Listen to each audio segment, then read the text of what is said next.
आध्या TV में आप सबका स्वागत है। आपके साथ मैं विदुषी मिश्रा। आइए रुक करते हैं देश की तमाम खबरों की ओर।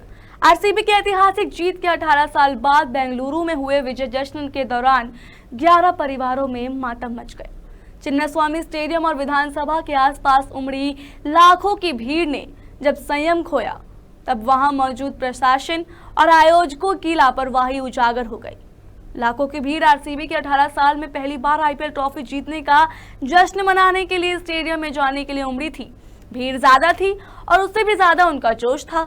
ना भीड़ काबू में थी, ना उनका जुनून और पागलपन, और इसी पागलपन ने सारे सुरक्षा घेरे को तोड़ दिया। अफरा तफरी मच गई, कई लोग कुचल गए, कई लोग घायल हो गए और कई लोगों की हालत अभी भी गंभीर है। यह हादसा उस वक्त हुआ जब आईपीएल विजेता आरसीबी के खिलाड़ी और नेता वहां जश्न मना रहे थे। सबसे बड़ी अमानवीयता ये थी कि स्टेडियम के बाहर इंसान मरते रहे और अंदर आईपीएल कप का जश्न मनता रहा।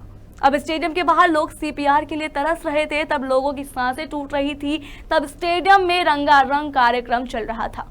जब लोगों के लिए सहारे की जरूरत थी, तब लोगों के चहेते खिलाड़ी कप को हाथों पर उठाए हुए घूम रहे थे। ये सिर्फ एक भगदड़ नहीं थी, बल्कि प्रशासनिक विफलता की एक काली स्याही है।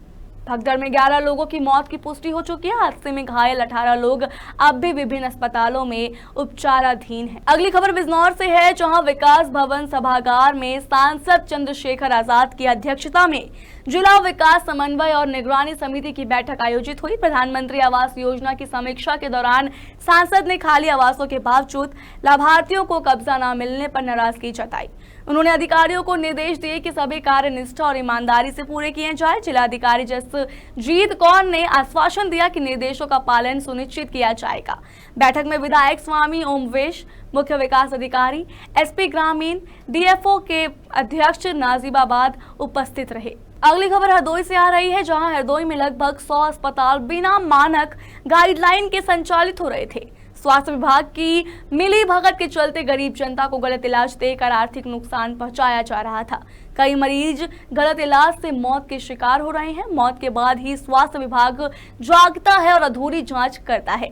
सीएचसी अधीक्षक ने बताया कि 7 अस्पताल नई गाइडलाइन के तहत रजिस्टर्ड हैं।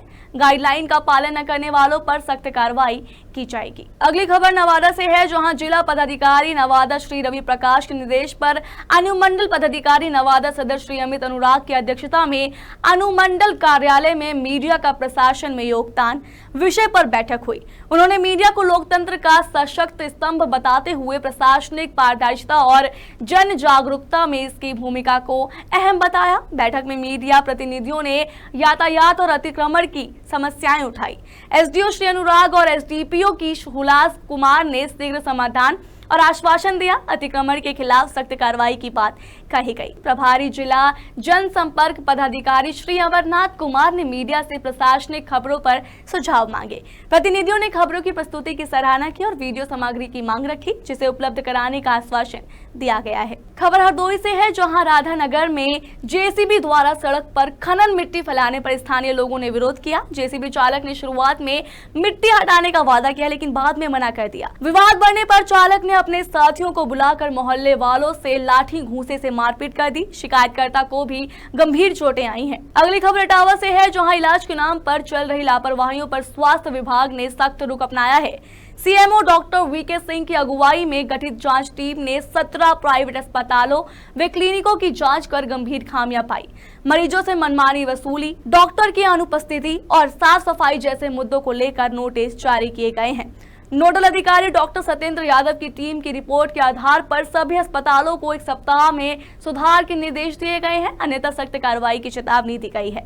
हालांकि बड़ा सवाल यह है कि क्या ये कार्रवाई धरातल पर दिखेगी या फिर पिछली बार की तरह कागजों तक सिमट जाएगी।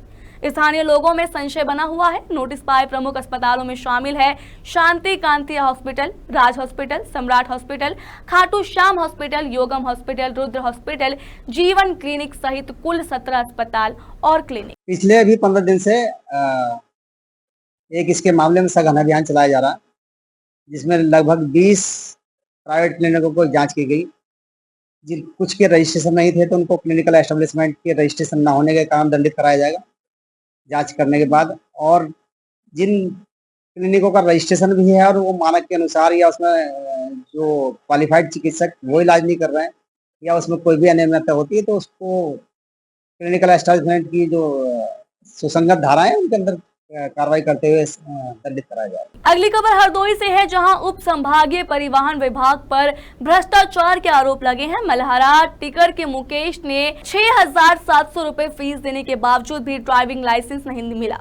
मुकेश ने 2 व्हीलर और 4 व्हीलर दोनों के लिए आवेदन दिया था।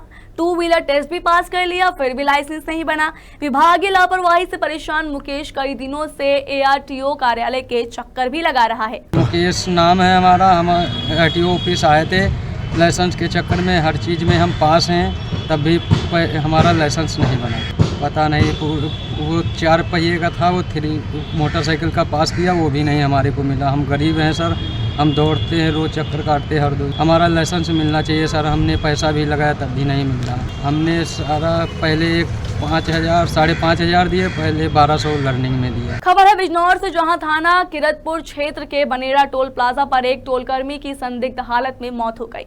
मृतक के परिजनों ने अन्य टोल कर्मियों पर हत्या कर शव को जनरेटर में डालने का आरोप लगाया।